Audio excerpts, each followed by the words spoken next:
Olá, boa tarde. O RJ Inter TV Primeira Edição começa agora e traz as principais notícias desta terça-feira.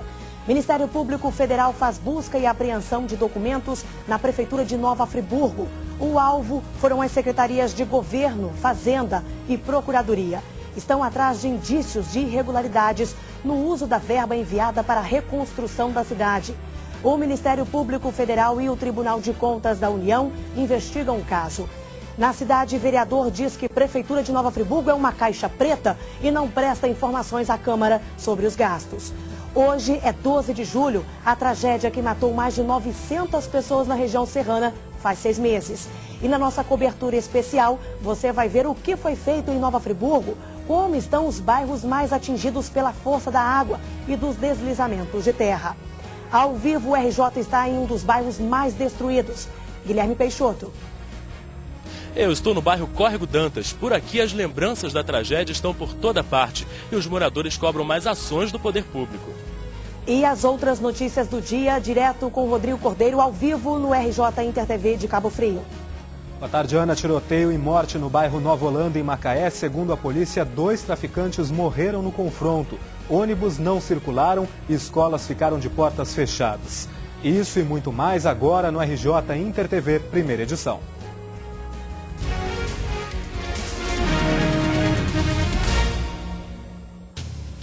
Meu nome é Aline Paladino Cidades, eu moro em Friburgo há 31 anos e na noite do dia 12 de janeiro eu estava em casa com meus 2 filhos, meu marido. Meu nome é Marcelo Pinheiro Fonseca, tenho 42 anos, sou teresopolitano, nascido e criado aqui em Teresópolis. Na madrugada de janeiro, 12 de janeiro, eu estava no Espanhol, na casa da minha irmã Daniela. Meu nome é Deni Maria, moro aqui no bairro do Cuiabá, já há 40 anos. No dia 11, fomos deitar, umas 10h30, 11 horas, estava tranquilo, estava ameaçando chuva, mas nem tanto, Quando acordamos de madrugada, devia ser umas 3 horas, com um barulho muito grande, batendo na parede ou na janela. Uma barreira desceu, muito grande, ela veio trazendo 3 casas, derrubou 3 casas, muita árvore, muita pedra, e essa barreira nos pegou. Tem um barulho muito grande e nesse barulho era a avalanche que estava descendo, das casas, Se eu saísse de dentro de casa, a água ia me carregar, porque era água que estava descendo com muita pressão, onde eu comecei a ouvir o barulho. Eu falei, fecha rápido que eu não sei nadar. E eu falei, vamos pro guarda-roupa. Ele falou, não, Deni, vamos passar pro colchão. A minha mãe foi soterrada até a cintura, eu fui totalmente soterrada. O meu marido também e a minha filha ficaram presos até a cintura embaixo do carro. Eu corri para a varanda e chegando na varanda eu sentia como se tivesse alguma coisa me empurrando. E assim a água foi subindo, subindo. E daqui a pouco ele falou, Deni, minha cabeça encostou na parede, na laje. Aí eu levantei a cabeça, estava realmente na laje. Uma árvore muito grande sobre a minha perna, o meu pé já havia sido arrancado. Estava só, assim, eles falaram que por uma pelezinha, e a minha canela totalmente esmagada. Meu marido falou que eu não abri os olhos, mas que eu gritava muito, eu me debatia. A minha mãe ficou junto, me segurando e aquecendo o meu corpo, ela falou que eu estava muito gelada. Eu caí de 4 e eu sentia que tinha um colchão, parecia um colchão em cima de mim, não tinha uma parede. Eu sentia algo muito macio e eu senti que era a mão de Deus sobre a minha vida. E a gente foi ficamos até de manhã, quando começou a clarear o dia que nós podemos sair dentro de casa, que a água já estava na altura, já tinha descido, estava na altura da janela. Eu, como estava num estado muito grave, eles fizeram a amputação da minha perna. Quando estavam me colocando na ambulância, eu vi uma amiga minha e perguntei o que estava acontecendo na minha perna, que eu não estava conseguindo mexer. E ela falou que não tinha mais, mas eu não entendi, não tinha mais o quê. Embaixo de tudo, 16 horas. Eu escutava helicóptero, eu escutava trator, eu escutava pessoas andando, pessoas falando, mas ninguém me escutava. A primeira mão que eu vi foi trazendo oxigênio. Um colchão pode até boiar, mas com o meu peso do Laí dava 150 quilos. e o colchão boiou com 150 quilos. Não boiou, Deus sustentou os colchão até nós descer. Tudo vai se encaixando novamente, a nossa vida vai ser melhor ainda, sabe? Eu creio que Deus tem um propósito para isso tudo.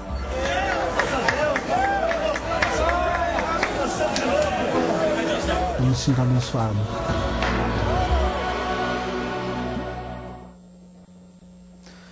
Esses depoimentos ilustram bem como aquele 12 de janeiro mudou a vida de milhares de pessoas em Petrópolis, Teresópolis, Nova Friburgo, Areal, Bom Jardim, Sumidouro e São José do Vale do Rio Preto.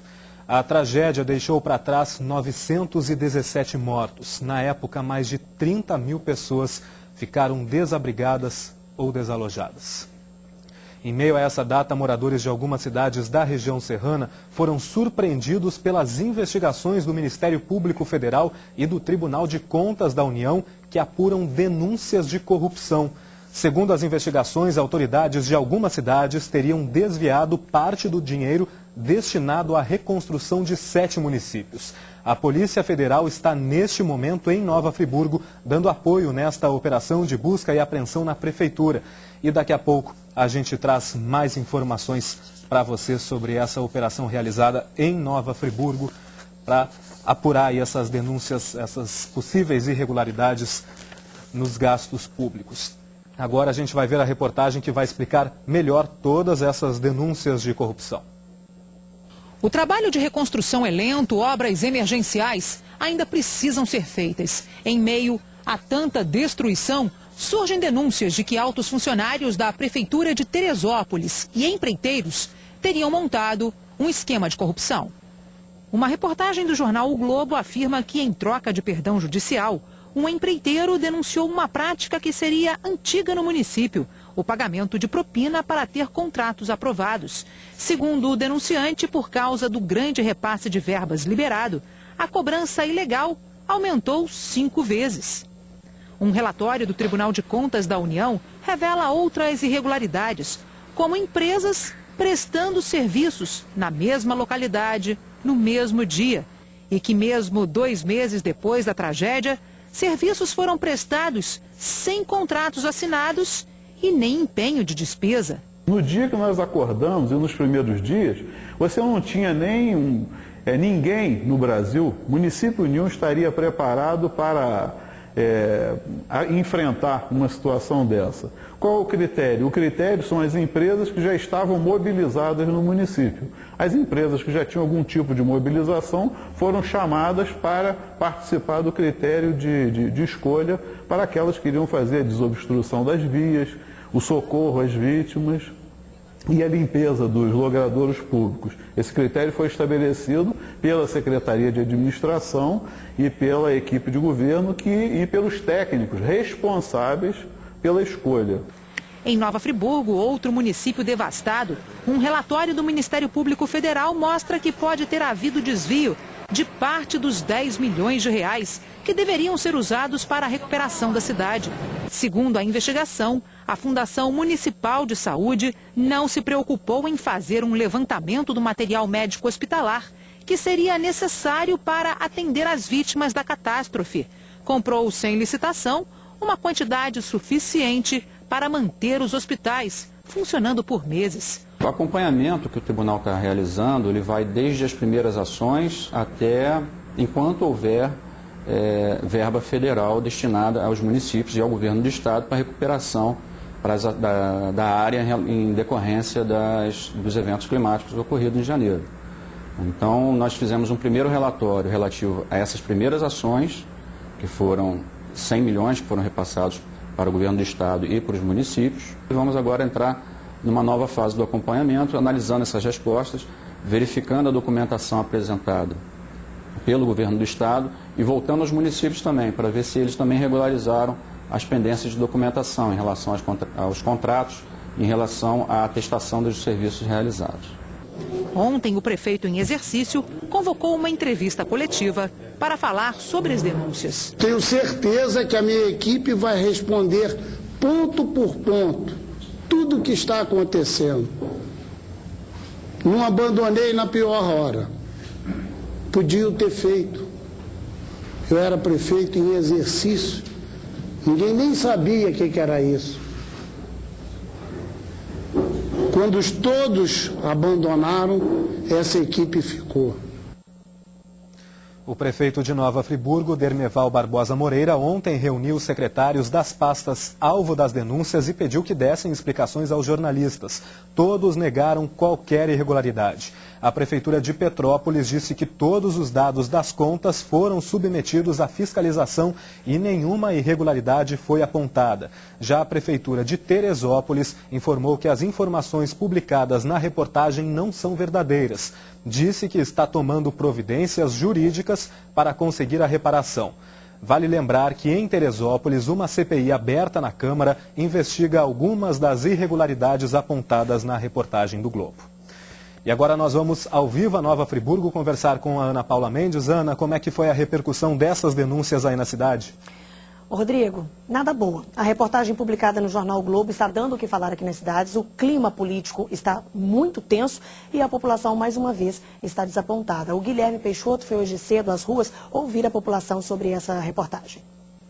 O suposto desvio de verba investigado pelo Ministério Público Federal provocou tristeza e indignação em Teresópolis. Eu sou um dos abrigados. Até hoje, vai fazer 6 meses, nada de legal social. A notícia também é o assunto do dia em Nova Friburgo. Tanta gente precisando que a gente está vendo aí e a gente nunca espera que isso venha acontecer, né? Tem pessoas aí passando fome, pessoas que estão morando mal, pessoas que voltaram para suas casas de risco devidamente porque prometeram uma coisa e não cumpriram. A maioria acredita que a investigação é indispensável e cobra respostas. Não ficou bem esclarecido para onde foram os 30 milhões, aqui no caso 10 milhões da cidade. 10 milhões gastos em quê? Se não foi feito nada. Para este vereador, os pagamentos feitos pela Prefeitura são nebulosos. De acordo com ele, a Câmara já enviou ao Executivo mais de 15 requerimentos pedindo informações sobre pagamentos realizados e o uso das verbas. Mas até agora poucos foram respondidos. Ele também questiona um contrato assinado com uma empresa de equipamentos de laboratório. O valor, mais de R$900 mil.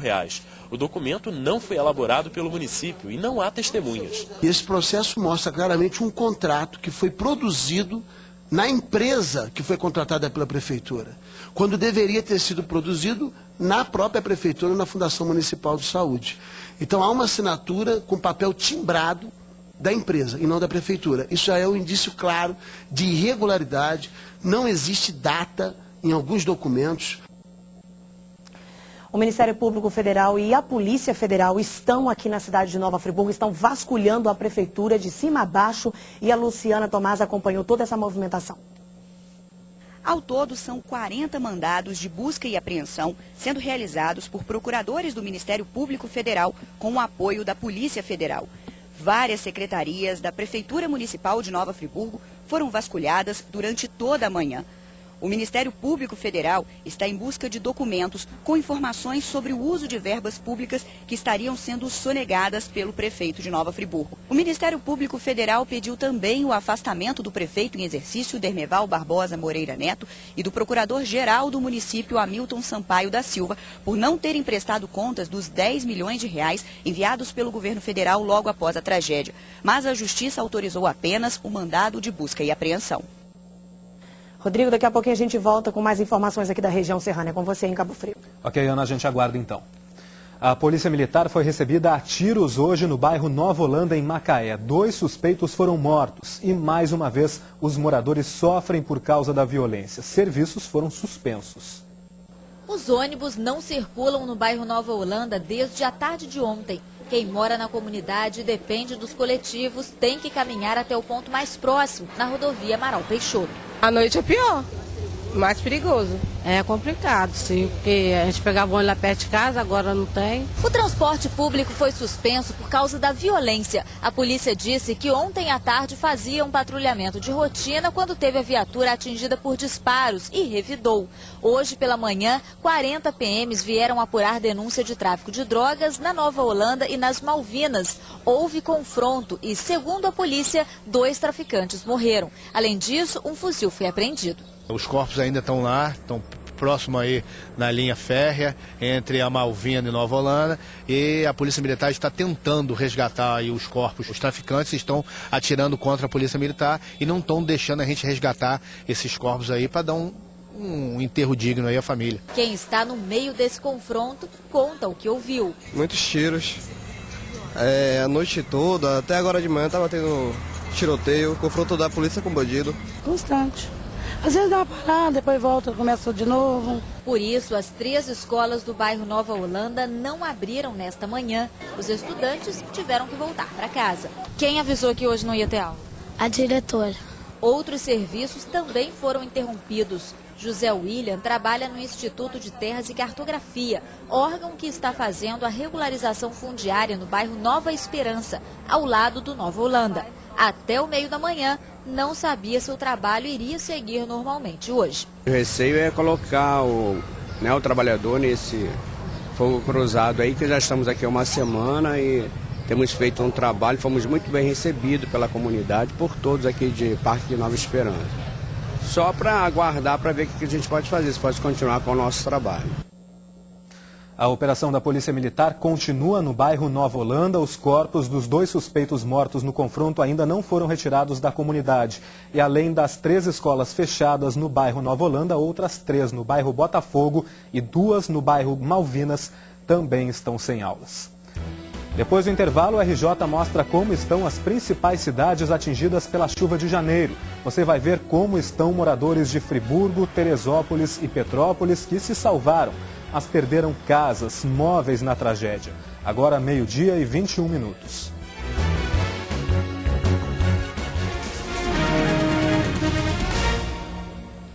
Estamos de volta com o RJ, direto do estúdio da InterTV Serramar, e até quinta-feira nós vamos exibir uma série de reportagens especiais mostrando como estão as cidades atingidas há exatos 6 meses da tragédia. Os nossos repórteres percorreram bairros e abrigos e mostram agora como estão as pessoas que perderam casas, móveis, tudo o que construíram ao longo de uma vida. As consequências daquele dia 12 de janeiro mudaram totalmente a vida de Vanúzia. Ainda na cadeira de rodas, ela e o marido partem para uma visita onde tudo aconteceu. O casal vivia há 1 ano e meio em Córrego Dantas. As pedras que rolaram do morro atingiram a casa deles. O imóvel ficou destruído. Nosso quarto era aqui, o quarto das crianças era aqui do lado. E a área era... A sala, né? Essa passagem aqui do lado também do quarto das crianças. E o banheiro no final, e aqui era a nossa cozinha. Vanúzia e o marido foram arremessados para fora de casa. Ela foi arrastada pela enxurrada por quase 300 metros e ficou horas esperando socorro. Eu só pensava em Deus, pedia a Ele para me tirar dali, que já tinha me resgatado, para Ele me tirar, me dar força, porque eu tinha 2 filhos para criar e eu precisava muito vencer mais uma batalha de que eu já tinha vencido a primeira. Seus filhos não estavam? Não estavam, eles estavam fora da cidade no dia do acontecido. Mas após todo esse tempo, muita gente ainda precisa de auxílios básicos para viver. Aqui em Nova Friburgo, 14 famílias ainda estão morando neste abrigo, o último em funcionamento na cidade. E para quem ainda está por aqui, o grande sonho continua sendo ter de volta um lar para viver. Mesmo no abrigo, Valdineia tenta se sentir em casa. No cantinho dela, guarda tudo o que já ganhou, esperando se mudar em breve. Eu quero uma casa para morar com meus filhos, para me voltar à vida. Deu a vida que eu tinha. No Vale do Cuiabá, em Petrópolis, os tratores não param. Nivelam terrenos, retiram pedras e entulho. Muitas casas aguardam demolição. São monumentos da tragédia que não deixam os moradores esquecer as vítimas. 74 pessoas perderam a vida aqui. 14 ainda estão desaparecidas. Muitas famílias resistem às lembranças tristes e continuam aqui. As que perderam as casas foram para abrigos e entraram na fila para conseguir uma casa popular. Em Petrópolis, as famílias foram retiradas dos abrigos e trazidas para esse alojamento provisório cedido pelos Correios. Aqui, cada família fica em um apartamento e tem um pouco mais de privacidade. No início, quando chegaram aqui em fevereiro, eram 46 famílias. Hoje, são apenas 7. A instalação tem quarto e banheiro privativos. As refeições são feitas em conjunto. Graciane tem 3 filhos e muitas preocupações. Falaram que aluguel durante 1 ano, entendeu? Depois de 1 ano a gente vai fazer o quê? vai ser posto para fora, vai ser despejado, com criança, entendeu? Fica difícil. 8 terrenos foram aprovados para a construção de 1.500 casas populares em Petrópolis. E a expectativa é de que as obras comecem em agosto. Enquanto isso, 878 famílias recebem o aluguel social e 21 ainda aguardam a liberação do benefício. Nós agora montamos uma equipe junto com a Casa Civil e com a Prefeitura, a Defesa Civil, a Habitação. E com isso nós estamos agora conseguindo rever todos os aluguéis sociais e ver onde foram cometidas injustiças. O centro de Teresópolis não foi atingido pela enxurrada de 12 de janeiro. O vai-e-vem nas ruas, as lojas movimentadas. Parece que nada aconteceu. Mas só parece. Se você olhar assim para os lados, ainda tem muita gente triste. Nos bairros percebemos melhor como está a vida dos sobreviventes desta tragédia. No Campo Grande, onde tinham milhares de casas, agora são só pedras e terra. A construção centenária chamou a atenção por ter resistido. Nós estamos no bairro Caleme e muitas pessoas devem lembrar deste lugar. Daqui foi feita a transmissão ao vivo dos nossos telejornais nos dias após a tragédia. Na época, era só lama, terra e entulho. Hoje o riacho passou por uma limpeza, voltou a passagem para veículos e moradores. Mas conversando com a comunidade, nós encontramos algumas situações como há 6 meses.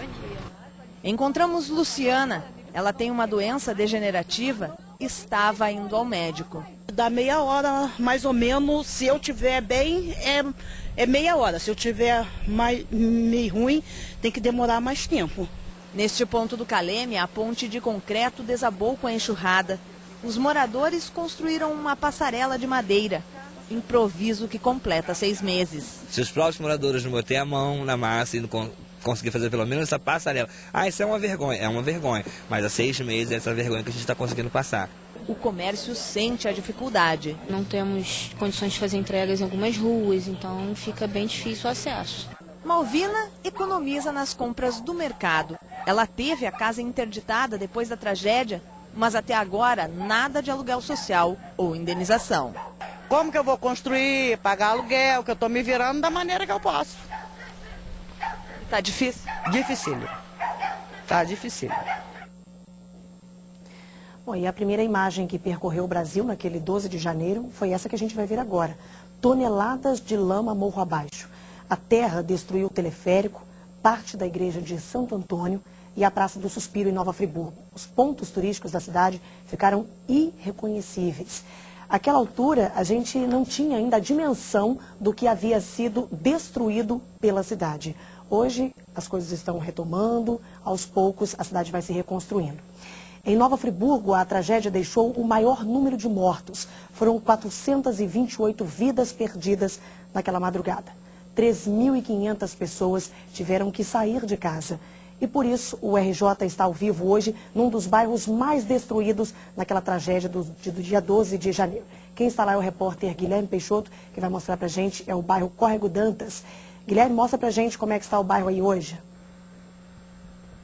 Oi, Ana, boa tarde para você, boa tarde a todos que nos acompanham ao vivo. Hoje nossa unidade móvel está na rua Alexandre Bacchini, a mais conhecida do bairro Córrego Dantas. Era endereço de dezenas de famílias e também do comércio local. Mas hoje, 6 meses depois da tragédia, tudo está diferente. As casas estão abandonadas e o que se vê é um cemitério de imóveis destruídos, carros.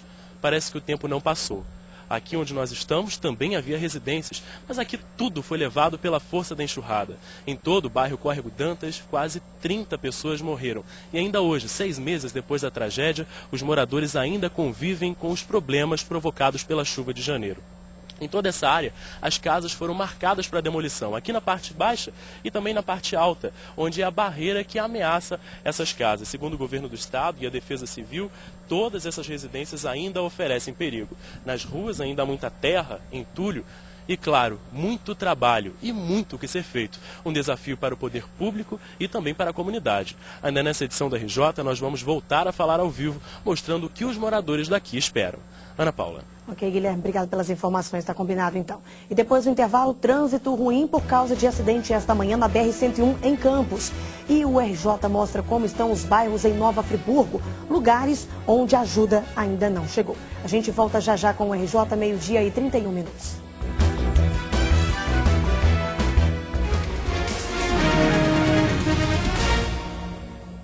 Estamos de volta com o RJ. Policiais militares apreenderam 20 quilos de maconha e outros 20 de cocaína ontem à noite em Cabo Frio. Foi na comunidade dos Cajueiros. De acordo com a polícia, a droga estava em uma casa. No local, a PM encontrou ainda balança de precisão e munição. Uma mulher foi presa e um adolescente de 17 anos apreendido. Um homem conseguiu fugir. E um acidente em Campos deixou uma pessoa ferida e mostrou o risco em um trecho da BR-101, a rodovia do Contorno. O acidente foi hoje de manhã. O motorista do carro teria feito uma manobra proibida e atingido a moto. O motociclista foi levado para o pronto-socorro. Moradores reclamam constantemente da falta de segurança neste ponto da BR. O trânsito ficou congestionado, mas já foi liberado. Segundo a assessoria de imprensa do Hospital Ferreira Machado, o motociclista Edson Alves Barroso, de 49 anos, está estável, mas continua em observação. E agora a gente continua falando da região serrana. É com você, Ana Paula.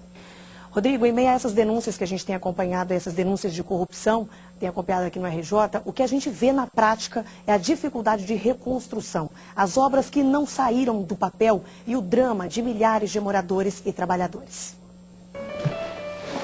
No centro de Friburgo, na periferia, na zona rural, gente trabalhando. Depois de tantas perdas e prejuízos, a única alternativa foi recomeçar, reconstruir. Esse hotel ficou fechado 3 meses. Na época da chuva aqui na região serrana, tinha acabado de ser reformado. Os deslizamentos destruíram 3 dos 19 chalés. Boa parte já foi reconstruída. Mas olhando com mais cuidado em volta, até hoje, a enxurrada deixou marcas. Naquele dia tinha bastante gente aqui, bastante hóspedes, criança. E foi um horror, porque na hora eu achei que fosse só aqui dentro do hotel. Liguei para os meus filhos, pedi a eles para chamar o bombeiro e eles falaram: mãe, calma, tá Friburgo todo. O município teve quase 3.000 deslizamentos de terra com temporal. Mais de 240 pontos são considerados críticos. Mas até agora só existem projetos de contenção para 8 encostas. E a partir de setembro. Já está definido que quem vai administrar essas obras vai ser o Estado. Já me deparei com empresas que estão trabalhando em sondagem nessas 8 áreas. Operário nas ruas não significa rapidez nas obras. A poucos minutos do centro, ainda há localidades devastadas, como o Córrego Dantas, onde pontes foram improvisadas no lugar das que caíram, o que não foi possível fazer na rodovia que dá acesso a Bom Jardim. Moradores e motoristas continuam tendo que percorrer caminhos mais longos sem a ponte que cruzava o Rio Grande. Tá difícil. Na verdade, até agora só os vergalhões e nada feito. Demora também na reconstrução de símbolos de Friburgo, como a Praça do Suspiro, onde funcionava o famoso teleférico. 6 meses depois do desastre, ainda há famílias nos abrigos e algumas ainda não conseguiram receber o aluguel social. Segundo a Prefeitura, desde março, o benefício é pago a quase 2.500 pessoas. Mais de 2.000 pedidos ainda estão em fase de análise. O governo do estado acredita que grande parte desse problema será resolvida com o projeto de habitação, que começa a sair do papel em outubro. A previsão é que até o fim de 2012, quase 3.500 casas populares sejam erguidas em terrenos desapropriados, com recursos do Estado e do governo federal. No campo, a maioria dos produtores rurais aderiu a programas de empréstimo para a compra de máquinas, sementes, adubo. Mas muitos enfrentam obstáculos. Uma das maiores dificuldades para os agricultores de áreas remotas daqui de Nova Friburgo é a situação das estradas. Os moradores dessa região aqui de Córrego Frio dizem que esse caminho aqui é novo, ele foi aberto no barranco porque a estrada seguia por onde hoje corre aquele rio. É o que o Amauri estava me contando aqui, que é produtor de morango e está tendo a maior dificuldade para escoar a produção, se é que ainda há produção, né, Amauri? A produção que tinha foi perdida. E não tem como retomar hoje, porque o acesso não é viável. A hora que chegar o período da chuva, você não consegue acessar a propriedade, não consegue tirar a sua mercadoria. O produtor precisa de estrada. Das cidades atingidas, Friburgo foi a que teve o maior prejuízo na indústria. 8 de cada 10 empresas foram afetadas. Resultado? Desemprego em massa. Mas bastou esfriar e a alta temporada na Serra começa a reaquecer as vendas. De 1 mês e meio, 2 meses para cá, a gente já está começando a receber os pedidos. A empresa já abriu agora 20 vagas novas. Eu sou muito otimista, eu quero contar com esse otimismo dos meus funcionários. Otimismo é o que vem motivando o Wellington no difícil recomeço. O incentivo maior foi ver o filho Nicolas aprendendo a andar. Ele completou 1 ano no dia 16 de junho. Em janeiro, pai e filho sobreviveram a 14 horas soterrados. O garotinho perdeu a mãe e a avó no deslizamento. Nicolas hoje é o maior companheiro do pai, que desde a tragédia passou a dedicar o tempo livre para ajudar outras vítimas da chuva que também tiveram grandes perdas. Pessoas que vivem praticamente isoladas e que precisam muito de doações e de carinho. A gente procura fazer o que a gente pode de coração, né? A gente se sente assim útil. Como a gente passou a vir, faz parte agora da nossa vida. É o dia que a gente não vem, a gente sente falta. É uma força que traz aqui no meu teto. Eu sinto muito feliz quando estou na presença deles. Fala, Betinha. Oi, coração. Fala, oi. Oi. Bom, em relação aos mais de 2.000 pedidos de aluguel social ainda não atendidos, a Secretaria de Assistência Social do Estado informou que recebeu o pedido da Prefeitura de Nova Friburgo na última sexta-feira, sim. Mas, segundo a Secretaria, faltaram documentos e dados indispensáveis, como os laudos da Defesa Civil Municipal, necessários aí para análise de cada um dos pedidos. Nós vamos voltar a conversar com o Guilherme Peixoto, que está ao vivo lá no bairro Córrego Dantas, porque lá os moradores, cansados de esperar, eles resolveram colocar a mão na massa e estão fazendo sempre mutirão de limpeza. Não é isso, Guilherme? Ana, exatamente isso. Essa foi a alternativa que foi encontrada pelos moradores para fazer com que o trabalho de recuperação comece onde o poder público ainda não chegou. E o Sandro Schotz, que é o presidente da Associação de Moradores, tem organizado e acompanhado esse trabalho desde o início. Sandro, muito obrigado pela presença, pela participação aqui no RJ. De que forma que esse trabalho e a união da comunidade têm contribuído para a reconstrução do bairro? Como você disse, a nossa comunidade está organizada e um diferencial é que, juntamente com as reivindicações, nós resolvemos partir para a ação. E a principal ação nossa é o mutirão. Nós vamos para limpar as ruas, a gente se reúne para limpar casas, e isso acaba movendo não só a comunidade, mas começa a mover também o interesse da sociedade e principalmente do poder público. Andando por aqui, a gente ainda se surpreende, porque a imagem ainda é muito forte, a gente ainda vê casas destruídas e um cenário que realmente parece que o tempo não passou. Efetivamente, hoje, o que a comunidade espera do poder público?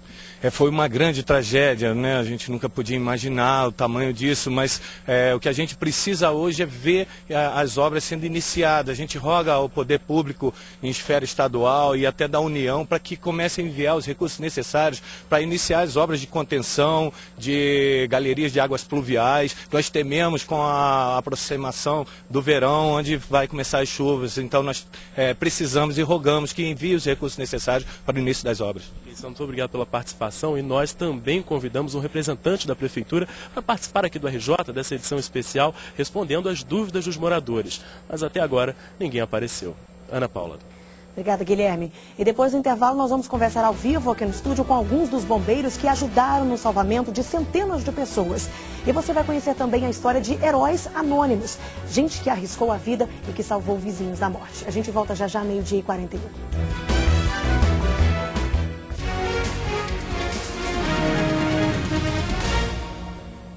Nós estamos de volta aqui no estúdio da Inter TV Serra Maia e agora a gente vai conversar com esses homens que, mesmo treinados para agir em situações como essa que a região serrana viveu no dia 12 de janeiro, ainda assim, nós somos homens, né, humanos, e aí a gente sofre mesmo com essa situação. Gente, obrigada pela participação de vocês. A gente está com o Tenente Risso, o Cabo Lopes e o comandante do Corpo de Bombeiros, Palência. Boa tarde, gente. Como é que foi aquele 12 de dezembro? 12 de janeiro, quem foi que participou de salvamento? Então, nós estávamos de serviço, eu e o Cabo Lopes, juntamente com outros membros, né, da nossa equipe. O nosso serviço é de 24 horas, estava no serviço do dia 11 até o dia 12, né? Então, durante toda aquela madrugada, nós estamos trabalhando no resgate das vítimas e, enfim. Agora, Cabo Lopes, acho que o difícil para vocês, diante de toda aquela situação, foi no momento do desmoronamento de colegas de trabalho de vocês ali, né, que atingiu colegas de vocês. Naquele momento, a nossa intenção sempre é salvar vidas, né, e o pior momento foi quando a gente sai para salvar, né, e acaba acontecendo um acidente com um colega de farda, né, que a gente está preparado para tudo, mas a pior coisa é ter que salvar ou resgatar um colega de farda, né? Agora, comandante, diante das situações, fica a sensação de dever cumprido, pena que não pôde ser mais, mas é a força da natureza, né, comandante? Contra ela a gente tem muito pouco a fazer. O importante é a gente estar melhor preparado. A gente tem buscado fazer isso, até porque no próximo verão vamos ter chuva novamente. Ok, gente, obrigada pela participação de vocês estão treinados para isso, mas a gente vai assistir agora uma reportagem de pessoas que participaram do salvamento de muitos vizinhos, são os heróis anônimos, que a gente vai ver na reportagem do Guilherme Peixoto.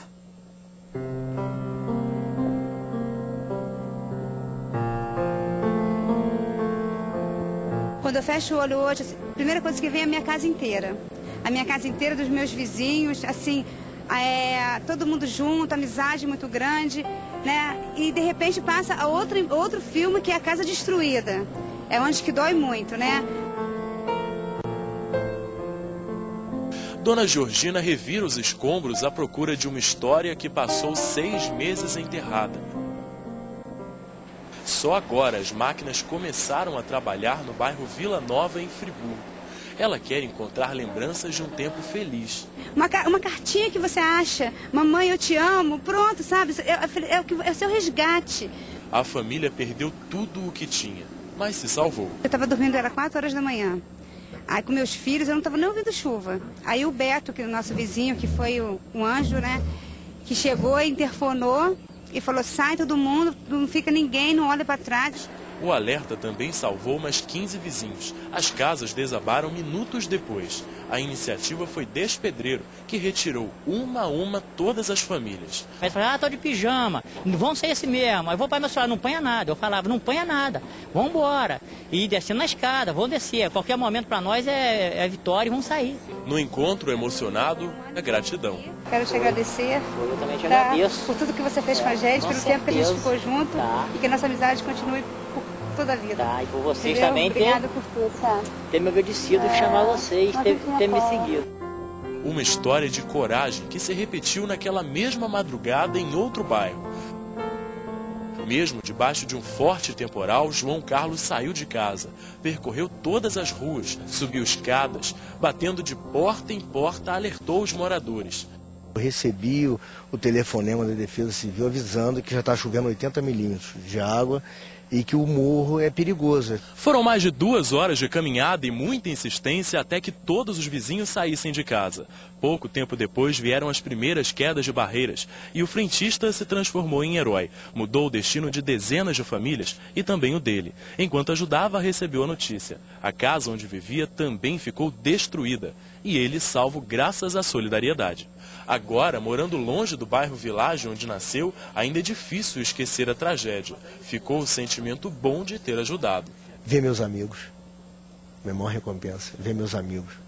E eu queria ver mais ainda quando a Vilagem estivesse organizada, pronta de novo, para a gente poder, os moradores voltarem. Eu, por exemplo, voltar para o bairro, porque eu amo esse bairro.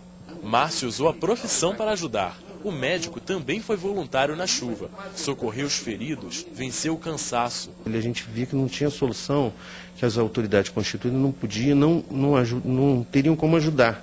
Então, só teria gente mesmo para fazer aquele trabalho que foi tão importante naquele momento. A vontade de ajudar salvou vidas e garantiu que a tragédia não fosse ainda maior. São bombeiros honorários, porque fizeram um papel que é muito importante e que todos nós somos muito agradecidos a eles. Parabéns a todos eles.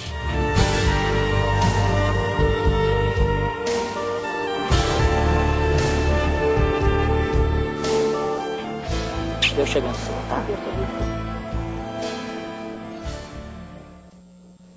E é com exemplo desses heróis anônimos, desses heróis que estão aqui no estúdio com a gente, que dão a vida por isso, que eu encerro a minha participação hoje aqui no RJ da Serra, mas amanhã o RJ traz o recomeço, as histórias e como está a cidade de Teresópolis. Uma boa tarde para você, Rodrigo, com você em Cabo Frio.